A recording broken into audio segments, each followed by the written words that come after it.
The depth d at which the value of acceleration due to gravity becomes 1/n times the value at the surface is r दे रखा आपको radius of earth.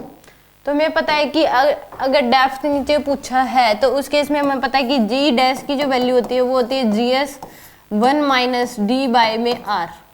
ये होती है h depth नीचे अगर gravitation field पूछ लिया g dash equal to G S into में 1 माइनस डी बाई आर। अब g डैश की वैल्यू क्या कर दी 1/n टाइम्स करी है, यानी कि जी एस बाय में n इक्वल टू क्या हो जाएगा जी एस इंटू में 1 माइनस डी बाय में r। ये हो गया आपके पास, ये जी एस से जी एस कैंसिल, यानी कि 1/n इक्वल टू आ जाएगा आपके पास r minus D divide by में r। ये आ गया आपके पास वैल्यू, d की वैल्यू आपसे पूछी है कि d डेप्थ d क्या होगा, तो यानी कि r डिवाइड बाय में n equal to r minus D.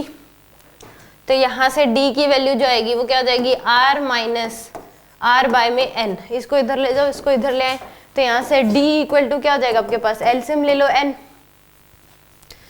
LCM ले लिया आपने n, यहाँ से n r माइनस r, तो d इक्वल टू आ जाएगा r कॉमन ले लो n माइनस 1 डिवाइड बाय में क्या आ जाएगा n।